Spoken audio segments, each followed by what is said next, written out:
मैंने अध्यक्ष जी को कहा था कि बोलने का काम ज्यादा आपको करना चाहिए। मैं देश का रक्षा मंत्री हूँ, तो स्वाभाविक है कि कई चीजें मैं बोल नहीं सकता। मुझे याद है जब पहले दिन 29 तारीख को उन लोगों ने सर्जिकल स्ट्राइक के बारे में मिलिट्री के director general of military operation में स्टेटमेंट दे दिया, उसके तुरंत बाद 1 घंटे के अंदर एक चैनल पे एक बाजू में उनका स्टेटमेंट दिखाई दे रहा था और दूसरे बाजू में आधे स्क्रीन के ऊपर ऑपरेशन दिखाया जा रहा था, सर्जिकल स्ट्राइक दिखाए जा रहे थे। तो शाम एक मीटिंग में मैं गया था, मुझे लगता उसमें बात, तो एक ने मुझे पूछा कि आप लोग ये वीडियो जो ऑपरेशन का होता है वो ऐसे लीक होने कैसे देते हैं। मैं बोला क्या हो गया, बोलते कि 2-3 चैनल पे सर्जिकल स्ट्राइक दिखा नहीं। मैं वापस गया, वापस टीवी ऑन करके देखा तो वहां सर्जिकल स्ट्राइक दिख रहे थे, लेकिन मेरे ध्यान में आ गया कि ये जो कोई फोटोग्राफी टीवी पे दिख रही थी वो पूरे दिन में दी हुई ट्रेनिंग एक्सरसाइज का वीडियोग्राफी थी। मैंने जो सज्जन ने मुझे बताया था उनको फोन करके बताया हमारा ऑपरेशन रात को हुआ, ये दिन का शो पिक्चर दिखा रहे हैं। वीडियो बना आप कभी भी बना सकते हैं, वीडियो दिखाई दिया तो भी आप उसके ऊपर कई चीजें निकाल सकते हैं। 1 घंटे में वो वापिस थोड़ा उसके ऊपर ब्लू कलर का स्क्रीन डाल के वही चीज दिखने लगी जैसे रात को हुई। टेक्नोलॉजी इतनी डेवलप हुई है कि अगर किसी को कुछ दिखाना है तो कुछ भी दिखा सकता है। लेकिन मुझे लगता है इस देश में लोगों को पूरा मालूम और भरोसा सेना पे है कि सेना जब कहती है उस समय वो करती है। और इस एक कॉन्फिडेंस से जब मैं यहाँ आया तो मेरे ध्यान में एक चीज आ गई। मैं प्रूफ के बारे में कुछ बोलने वाला हूँ नहीं, मुझे बोलने की जरूरत नहीं। जब प्रूफ के बारे में थोड़े लोगों ने शंका व्यक्त की, उस समय हमारे टीवी चैनल के एक चैनल ने डिटेक्टिव इन्वेस्टिगेशन करी। इन्होंने पाकिस्तान के एक एसपी से उसको थोड़ा सा चकमा देके उनसे पूरा डिटेल निकाल दिया और कल हम लोगों को दिखाते क्या हो गया, कितने मरे, जितना डिटेल हमें मालूम नहीं था उससे भी ज्यादा डिटेल वो टीवी चैनल दिखा रहा था। और उसके बाद में प्रूफ मांगने की जो एक रेस तैयार हो गई थी हमारे कई पॉलिटिकल, इसका कारण है प्रूफ मांगने का कारण ऐसा है क्योंकि कई लोगों को डर लग रहा है कि ये घटना से मोदी जी की इमेज और भी बढ़ेगी। और ये सब करने के लिए भी एक पॉलिटिकल कैपेसिटी लगती है, पॉलिटिकल अंडरस्टैंडिंग लगती है। 20-22 बरस इस देश छोटे मोटे टेररिस्ट अटैक सह रहा है और ये देश के लोगों के मन में एक फ्रस्ट्रेशन है, एक भावना आई थी कि अरे हम कुछ कर नहीं सकते हैं क्या, टेररिस्ट अटैक कर रहे हैं, आतंकवादी आके हमले कर रहे हैं, बॉर्डर से जैसे चाहे वैसे घुस रहे हैं और हम कुछ करते नहीं। हमें कुछ करने की क्षमता नहीं या हमें कुछ करने की इजाजत नहीं। पूरे जनता को ये भी मालूम था कि देश के सेना में ताकत है, लेकिन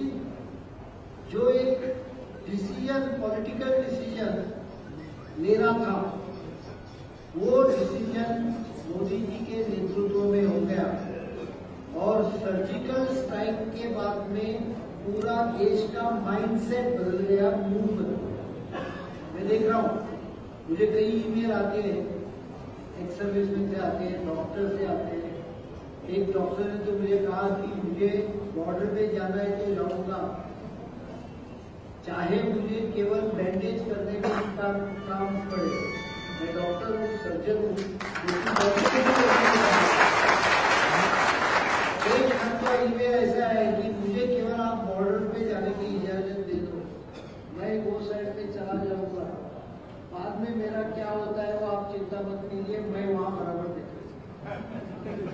अलग अलग आते इमोशनल होते हैं, भावना से पूरे भरे हुए होते हैं।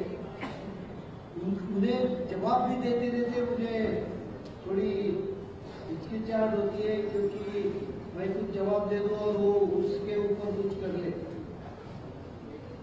लेकिन मैं आपको एक चीज बताना चाहता हूं, आप लोगों ने जो सम्मान दिया एक सर्जिकल स्ट्राइक के ऊपर, देश में किस प्रकार का माहौल बना है, ये सभी इससे समझ आ रहा है। मेरे पहले वक्ता ने कहा कि पर्यटन बहुत सिंपल है, लेकिन इसका मतलब ऐसा नहीं है मुझे लोगों का टेढ़ापन ध्यान में दे। अगर सिंपल केवल रहता और दूसरों का टेढ़ापन ध्यान में नहीं आता तो पॉलिटिक्स में तो 25-30 बरस टिक भी नहीं सकता था और चीफ मिनिस्टर भी नहीं। और देश के लिए टेढ़ा होने की मेरी तैयारी, और देश के लिए टेढ़ा होके किसी को अगर समझाना है वो भी समझा सकते हैं। मैं इतना ही कहना चाहूंगा कि ये जो वेलकम मेरा, मुझे इतने फूल दिए गए, मूर्तियां दी गई, दुर्गा माँ की दी गई, हनुमान मारुति की दे दी, ये सभी मैं केवल रिप्रेजेंटेटिव हूं। ये लोगों की सेना के प्रति अपनी जो एक कॉन्फिडेंस है, उनके प्रति एक जो भाव है, और मैं आपको आश्वस्त करता हूं, खुद फ्रंट बॉर्डर इसके ऊपर कभी तो जाऊंगा, कब जाने वाला हूँ वो बोलूंगा नहीं, क्योंकि मुझे आते समय अध्यक्ष जी बोल रहे कि आप सिक्योरिटी दिए बिना जाते। बॉर्डर पे चला गया तो दूसरे साइड में समझ गया तो जबरदस्त फायरिंग भी हो सकती है। लेकिन जब बॉर्डर पे जाऊंगा उस समय अपने जवानों को ये सब पूरी भावना उनके पास में, जैसे फिक्स डिपॉजिट बैंक में होता है वो समय हो रहा है आपको वापस मिलेगा, उनके पास ये भावना। This is not my recognition. मुझे याद आता है जब दूसरा महायुद्ध हुआ था, उस समय महायुद्ध जीतने के बाद बहुत बड़ी सभा हो गई। चर्चिल जो इंग्लैंड के प्रधानमंत्री थे उस समय, उनके बारे में कई लोगों ने उनकी तारीफ की। चर्चिल के लीडरशिप के कारण हम लोग जीते, अलग अलग तारीफें होती है। और जब तारीफ करने लगते हैं वक्ता, तो एक वक्ता तारीफ करने के बाद दूसरा जरा ज्यादा और ऐड कर देता है। ये तो फर्क नहीं पड़ता। हम लोग जब पॉलिटिक्स में भी भाषण करने जाते हैं, कई बार चिंता होती है कि आप अगर इलेक्शन का भाषण करो तो साथ में जो साथी होते हैं वो सब सुनते हैं, और चीफ मिनिस्टर होने के नाते मुझे लास्ट में भाषण करना होगा। और दिन में अगर आपको 8 सभाएं करनी है, तो जैसे आप एक पब्लिक मीटिंग से दूसरे पब्लिक मीटिंग को जाए, तो आपके साथ जो साथीदार रहते हैं वो आपके सब जो मुद्दे थे वो सब पहले आपके पहले ही बोलना शुरू कर देते, तो आपके पास कुछ बचा नहीं। और बहुत छोटा था तो और एक समस्या थी, थोड़े लोगों को सुनना अच्छा लगता है, फैन जैसा हो जाते हैं। एक सवाल ठिकानों से एक जगह से दूसरे जगह निकल जाते, सामने ही बैठते, और अगर कुछ थोड़ा सा जोक या हंसने लायक कुछ चीज बताई होगी पहले मीटिंग में। अभी क्या हर एक मीटिंग में आप नया निकालने, तो वो चीज बताने दे जाए तो बाकी लोगों से पहले ये लोग रखते हैं, ऐसे भी लोग होते हैं। तो भाषण करने का जो मुद्दे रहते हैं वो एक ही रहते हैं, लेकिन जो लोगों की एक भावना रहती है वो भावना मुझे लगता है आज पूरे देश में स्प्रेड हो रही है। पूरे देश में एक वेव जिसको बोलते हैं, ऐसी वेव जैसी सब लोगों के मन में आ रही है। मैं इस समय इतना ही कहूँगा कि ये भावना मैं जरूर हमारे जवानों को, अफसरों को बोल दूंगा, लेकिन हम लोगों को एक चीज ध्यान में रखनी चाहिए, ये भावना ऐसी ही जिंदा रहनी चाहिए।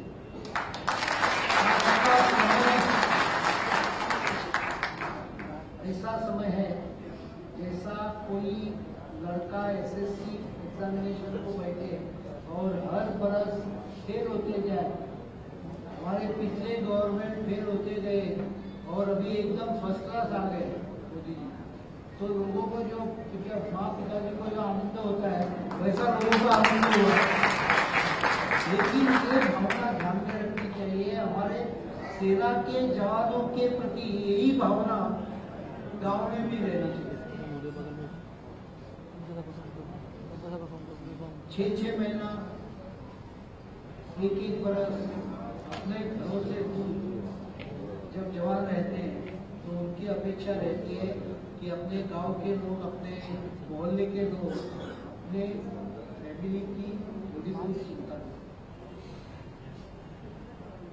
ये भावना देश में पैट्रियटिज्म के साथ ये भी भावना है, और ये भावना आ जाएगी, मुझे लगता है सेना के जवान हमारे लिए और भी कुर्बानी करने की तैयारी रख सकते हैं। इनके मन में मैंने तो जब मैं गया, आप कई लोगों को सियाचिन मतलब क्या है मालूम नहीं, सुना है बर्फ होता है, ठंडा होता है, लेकिन एक खाल आदमी बर्फ में -60 डिग्री, -40 डिग्री में 100 डे 3 मंथ 4 मंथ जब रहता है तो उसकी क्या स्थिति होती है कई लोगों को मालूम। यहाँ हमारे जवान रहते हैं, तो हम लोगों को ये चीज ध्यान में रखनी चाहिए कि हम यही ताकत से और यही मूड से पूरे देश में आने वाले दिनों में अगर देश के प्रति देखें तो काफी बदलाव आ सकता है। मैं दूसरा एक चीज आपको आश्वस्त करना चाहता हूं कि इस सरकार के और मोदी जी के मार्गदर्शन में हमारी जो बॉर्डर्स है वो बॉर्डर्स हम लोगों ने काफी सिक्योर कर ली है, और किसी को ये चिंता करने की जरूरत नहीं कि देश सुरक्षित है। टेररिस्ट अगर हमारे ऊपर हमला करेंगे तो हम मुंह तोड़ जवाब उनको देने वाले हैं। ये केवल कहने का है, आगे भी दे सकते, और जहां जहां ये हमला हो जाएगा वहां टेररिस्ट न्यूट्रलाइज किए जाएंगे, कोई बख्शा नहीं जाएगा। इस देश के खिलाफ जो कोई कार्रवाई करता है उसके खिलाफ कड़ी कार्रवाई होगी। मैं इतना कह सकता हूं, मैं आपको इतना आश्वस्त कर सकता हूं कि देश के सुरक्षा के लिए कुछ भी कॉम्प्रोमाइज नहीं होगा, और देश की सुरक्षा इस सरकार मोदी जी के नेतृत्व में इस सरकार के पास सुरक्षित है। आपने मुझे यहाँ बुलाया, ये सेना का सर्जिकल स्ट्राइक से मेरी भी इज्जत काफी बढ़ाई। मुझे मालूम नहीं ये इज्जत मैं इतना ये रखता हूँ, लेकिन इतना जरूर आपके इस कॉन्फिडेंस को इतना तक मैं बोल सकता हूँ कि ये कॉन्फिडेंस या ये जो आपने एक रिस्पेक्ट दिखाया है वो कभी गिरने नहीं दी।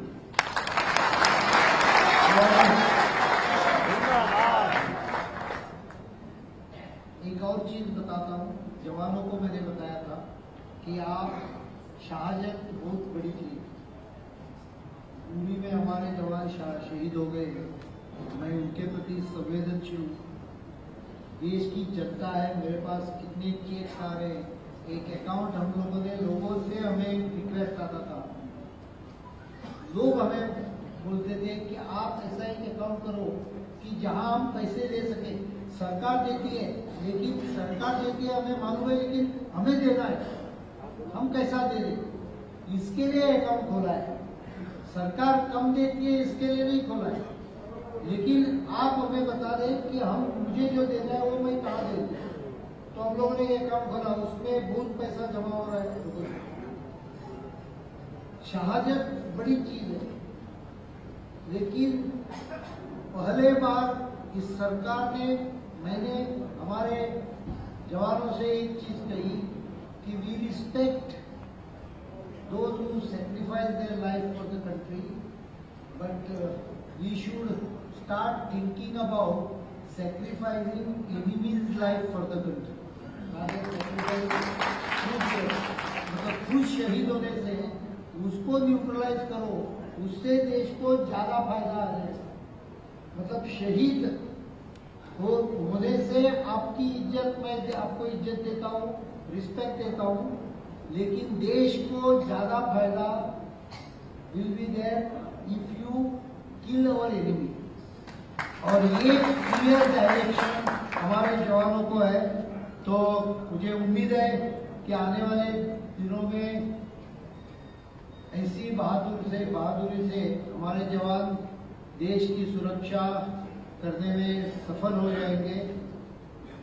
कश्मीर में भी जो एक माहौल बनाया गया था, वो माहौल अभी काफी नीचे आ गया है। क्या क्या हो रहा था इसकी एक एक न्यूज अभी रिपोर्ट बाहर आ रहा है। कितने पैसे मिल रहे थे, अगर कोई पार्टिसिपेट न करे तो उसको पनिशमेंट क्या हो रहा था, पैसा किधर से आ रहा था, इसके बारे में राजनाथ जी ने पूरी, मुझे लगता है, डिटेल इंक्वायरी करके एक्शन भी लेना चालू कर दिया है। और अभी सेना ने भी कड़क रवैया अपनाया है। आज ही मुझे खबर मिली कि एक हमला करने के इसमें सेना ने पूरे तीनों के 3 आतंकवादी को मार गिराया है। तो ऐसे ही चलते हुए फिर आपको इतना आश्वस्त करूंगा कि हमारी सीमाएं इस सरकार में सुरक्षित और सिक्योर्ड है। दुश्मन कुछ भी इरादा करे, हमारे इसमें एक कहावत है, हिंदी में क्या के मुझे मालूम है, हमारे लोकल भाषा में कहावत है, जो बर्तन होता है अगर खाली रहता है तो आवाज ज्यादा। आजकल हम ज्यादा आवाज पड़ोस से सुन रहे, तो ज्यादा आवाज करने वाले मुझे लगता है हम लोग उनसे जो उनको महत्व देना है उतना ही देना है, ज्यादा देने की जरूरत नहीं।